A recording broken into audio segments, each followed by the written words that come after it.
教育部和科比部对2-3年前开始筹备台籍大学联名，今仔日就和日本签联名的 MOU， 希望强化台籍高等教育之间的交流，也拼在地创新。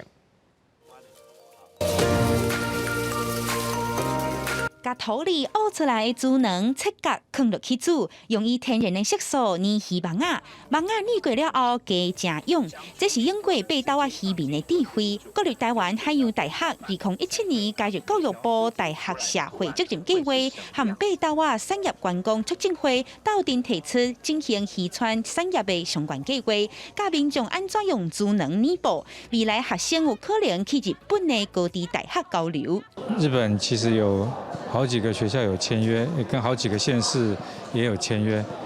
他们做了地方创生，做了非常多年，所以非常有经验。我们也希望，老师和学生一起去学习。咱的厝边日本同款面临城市甲庄脚发展无平均、人口外流、老化和少子化的问题。为着强化学生对解决社会问题和推动地方创新的能力，教育部和科技部在2019年斗阵成立台日大学联名筹备处，结合台湾6间大学、日本4间，在16这天正式签联名 MOU。台日大学联盟能为台湾跟日本的地方创生 注入活水，也期许在场10所联盟的学校，成为台日各大学实践大学社会责任的表率。司法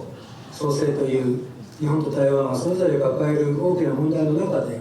協力し合うことで、すでにある関係をより強化する